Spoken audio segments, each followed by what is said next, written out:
Part 3 of day 1 of 8 weeks of animation. Still on the mouse. Alright, so last part I did the expressions, and today, or to now, I'll be doing the poses. Probably should have done the pose turnaround first, considering I haven't drawn him at all. And I always get his proportions wrong. He's a very small, 2.5, maybe 3-headed character. But I always end up drawing him about 4 heads. So we'll try. So I think first of all I'm going to try and draw these round neutral poses. They do a lot of the same things that the Looney Tunes do, which is good. I also recommend as another book to read. I just finished reading it. The problem with animation books is you never finish with them. You read them, and then you draw them, and then you read them again, and then you find something different. And you just constantly learning from them. They're just endless sources of it. And even when you think you've learned it all, and you go away, you come back later, and you're like, oh, I forgot about that.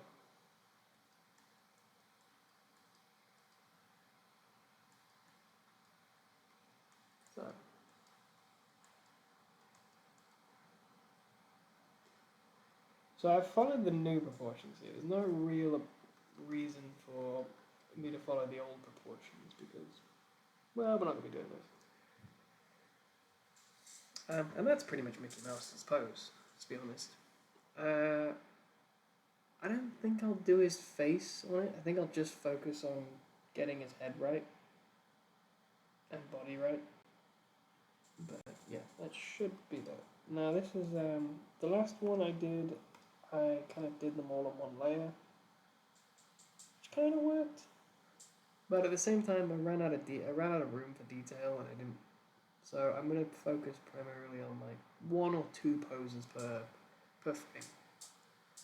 Change this. So what have we learned? We learned that he's basically he's a ball and a pear, 2 sticks, and two what look like loaves of bread for shoes. That's Mickey Mouse, and the rest are details. But it's great to have these. This is one of the things that makes a lot of these older characters that are very memorable so perfect or so great for animation, is that they are so easy to construct on the highest level and so easy to construct on the lowest level. If you look at something like Bugs Bunny or Daffy Duck and things like that, if you look at them in the original cartoons and you look at them in, I guess Space Jam 1 or Space Jam 2 would probably be the most detailed they ever are. Maybe Looney Tunes Back in Action, pretty good one. But really they're the exact same construction, the same drawings and everything like that. It's just the shading and the amount of detail they decide to go in with it. The principle never changes about it, and that's sort of the flawlessness about it. I'm going to save. I haven't done that in a while. Always great to save. And OpenToonz likes to have a lot of problems. So, we're going to do poses. So, what's a good pose to do? Well, to be honest, considering a walk cycle is one of the most common things to do, we should probably start with that. Or at least a walking pose.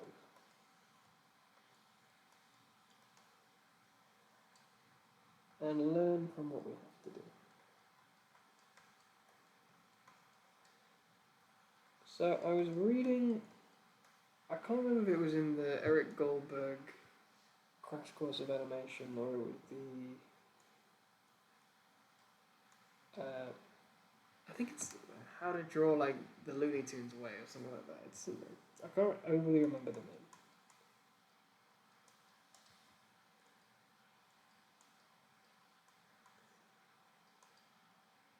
But in one of them they were talking about the effects of squash and stretch, and there was something in it that I actually never really thought about. And if you're an student of animation, maybe you did think about this, maybe you didn't. I'm a little behind the curve. And I don't overly know if they meant this, but I'm going to share it real quick. So if you have a ball like that, if you want to make it stretch, you do that. If you want to make it squash, you do that. Right? Pretty simple. That's long, that's fat. Bosh. But then I saw this. And I was like, okay, it's clearly a pear shape. Now you have pear shapes in like Mickey's body and things like that. But that tapered bit, obviously that is stretched, but this is kind of fatter, so it's squashed. So it's a sort of squash stretch mix. And I don't know the overall application of that. The thing is, I thought it was just like for Taz, because he was doing like, basically Taz is just a bean. But I thought it was a pretty interesting thing and I'd like to share it. It did make me think about the other ways you could squash and stretch a circle. I don't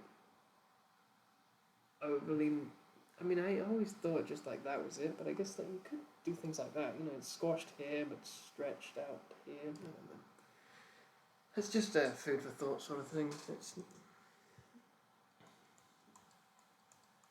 I haven't actually ever seen that used in. I mean, maybe I have. I don't know. So, typical walking pose, shoes up on the front foot, and sort of on the back. Kick it. Very simple pose. I gave him 2 tails. Tails from Sonic. And then we'll give him his standard mouse look that he has.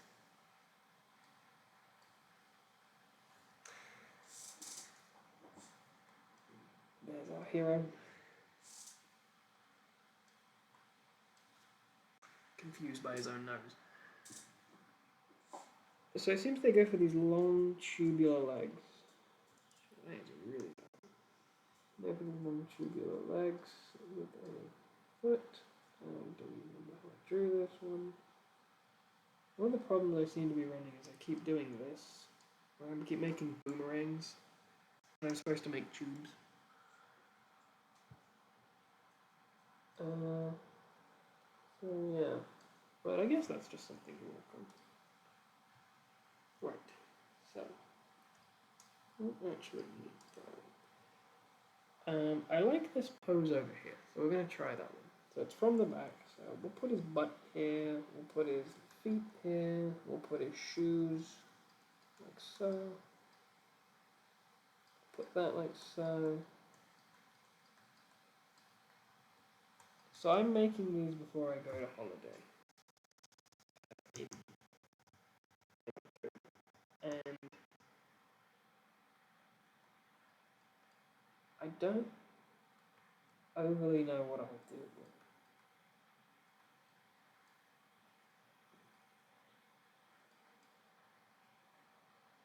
What's the best? You know when you have a thought in your head, but you don't actually know it fully. But you want to say it, but you can't overly explain it.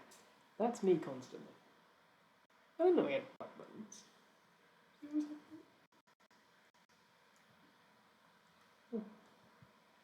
Well, that's something new every day. Right.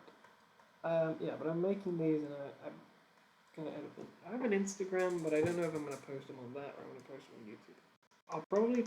My thought process originally was to post them on YouTube and then edit them down to sort of like key moments or like finished results and show people and then put that on Instagram. Oh shit. Because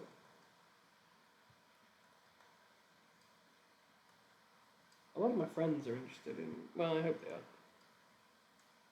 They're interested in what I do, so I think it'd be nice for them to see. But I know they wouldn't follow me on YouTube. Plus, I think the shorter format of Instagram helps it quite a bit. What it's gonna look like. Okay, so this looks wrong, but I don't know why. I think I've made his head too detached from his body, so it looks like it kind of like does that. I also think I might have made it too small. This foot is also annoying me. But it doesn't seem that off. So it's good. I'm actually quite happy with that. So let's do him. So we've done a reference pose, our own pose, a reference pose. Let's do our own pose again then. I'm not going to do anything perspective because that doesn't really help me with the construction. That just to make a nice picture. So let's go with. Well, I did do something with perspective, didn't I? Bollocks. Let's go with. It's a good pose. We can do like a JoJo's pose, yes.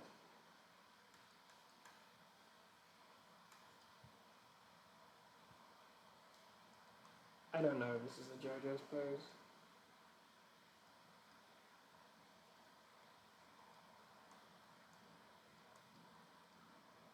Isn't there one where he's like leaning back like this?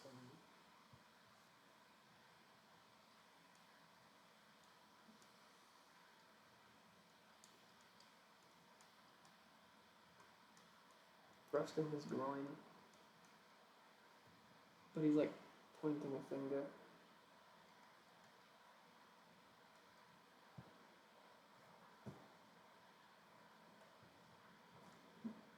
No, I'll make him a kind of tail.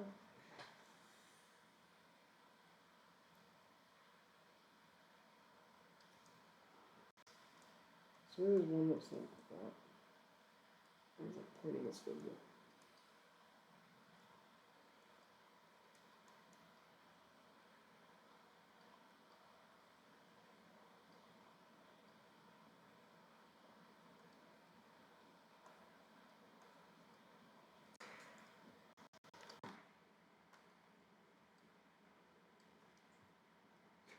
It's weird. Why does he look weird when his ears are on the side of his head like a normal mouse?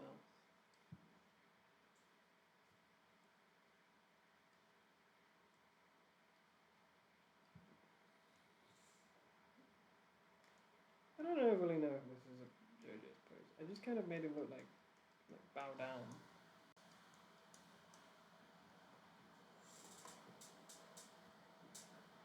Okay, so that's 4 poses. I've drawn him quite big.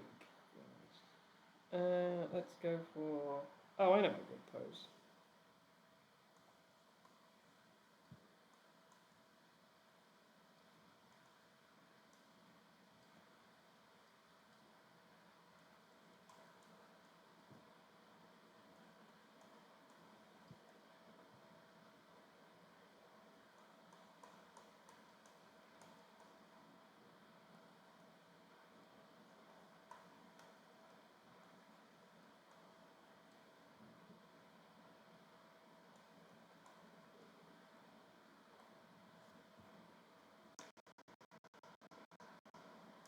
So I think that's the problem with Mickey Mouse, is that if you make him too.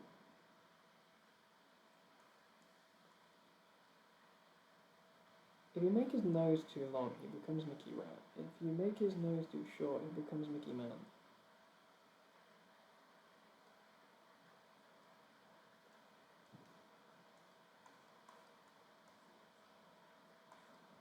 Is this the Michael Jordan pose? Am I imagining it?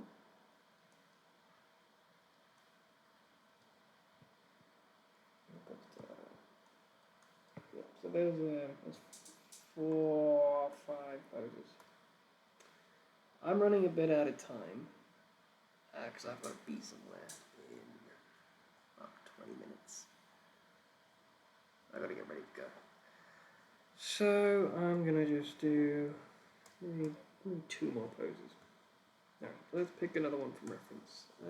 I like this one. It's got a lot of bravado. It's got the sort of shortness that I want. See, with this, I've made him a bit too long.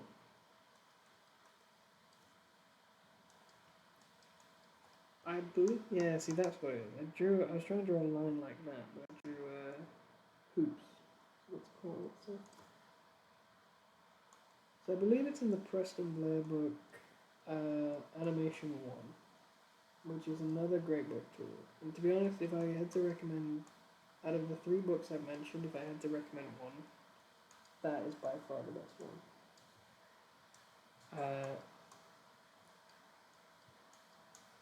I think there's 2 different versions of it. I've got the got here actually. I've got the Walter Foster Cartooning How to Draw and Paint Animation 1 Learn How to Animate Cartoons Step by Step by Rustin Bland. And it's a blue book. It's got blue sides with a white middle and a squirrel walking. If I had to recommend any book, I recommend that. There's another version that's in colour and it has more pages. I think that one's better, but I haven't got it. So I can't really recommend something I don't have.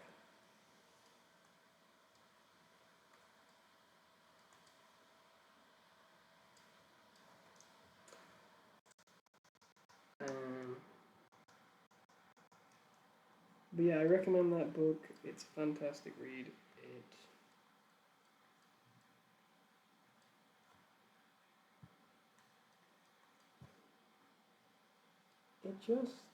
It really gets you into what animation is. It really teaches you like how to be a good animator, like from every step.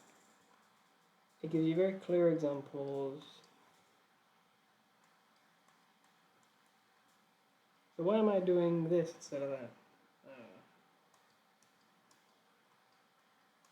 I think because I want to challenge myself. I'm a person who responds to challenge. Like I work better when I work.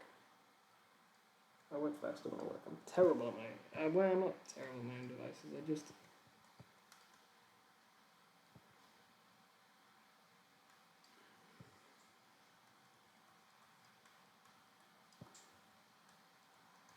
I'm more goal orientated, and when I have a thing like this, it's a lot easier because there is a goal. Like, do this by the end of the day, or it's going to be insanely hard. This is the first day of not really any animation. Okay, so did that look like him? Not really. I should have pushed it a bit more and made his hips a little higher. I kind of made give him baby legs. This is what I mean by posing was actually the harder one for me.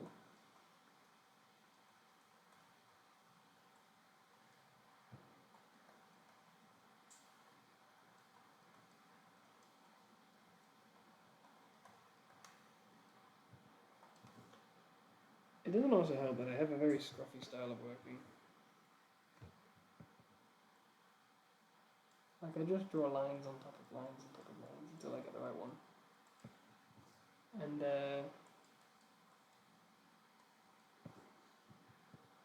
it makes it very unclear what the hell I was even drawing in the first place.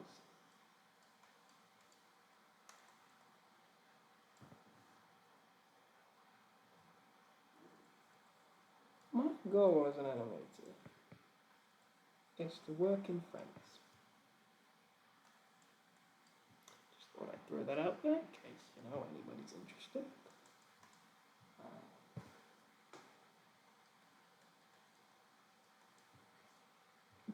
I think I might struggle to make. Well, it's 5 videos a week. No, it could be like 15 videos a week because it's.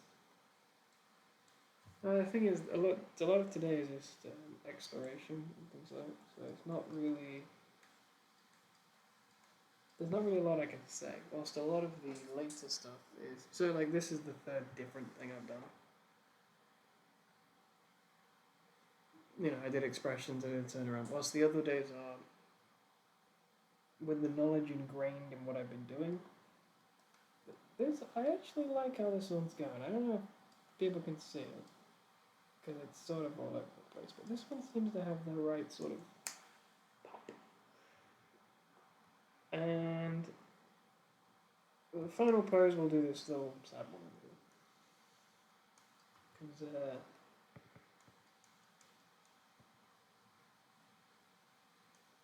oh yeah, so what I was saying about Preston Blackman. One of his tips in his books is to have an imaginary action line. Good thing is, you can actually just draw it, or a line of action. And what a line of action is something like your character following a very easy line. If your character's line is like, that, it means the audience has to read that, which is very hard. Whilst if it's something like, well, I'll take like this pose for example. What does the audience have to follow in his pose? They have to follow that. So that's really it in terms of that. Another good thing about posing, what are some other tips I've learned? Silhouette is a big one. So this is the problem with animation and silhouette is great for keyframes, really terrific for keyframes. Really have solid silhouettes for keyframes. In betweening, try and get some good keyframes, but it won't always work. Just because there isn't every situation where your silhouette can be clear. It's more than you think, but less than everything. That makes any sense. So, for example, if this silhouette was the same, but he turns his head, and depending on how rigid the director would be, if he was like, you have to turn his head, but genuinely you can't move his body, you have to make the silhouette of the face more interesting. You know, you can like, scrunch it up, squash it, stretch it, whatever. But the head turn is going to eventually lose that nose silhouette here, you see. So there is a limit to certain things. It's very small, I just like to mention, but in general, keep silhouette in mind. Because if you have keyframes with good silhouettes, you're perfect, because, you know, they'll just work. And with that, I think we are done for today. What do we get out of it? We got a cool head turn.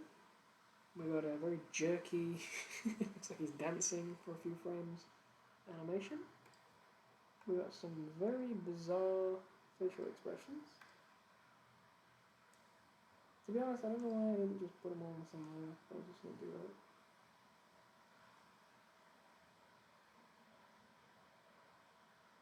And yeah, I think we learned a bit about Mickey Mouse. So tomorrow will be... I don't know what tomorrow is. I made a note, everything. Hello. So this was day 1, we've done it. Day 2 is a take or reaction, so it's actually a full animation. So we're going to see Mickey Mouse reacting to something. It could be burning his thumb, it could be biting his tongue, it could be Minnie coming in and she's, I don't know, just found out that he hasn't paid the mortgage, so she's come to claim the house. I don't know. But it could be anything. And then we'll work on Bob Cycle.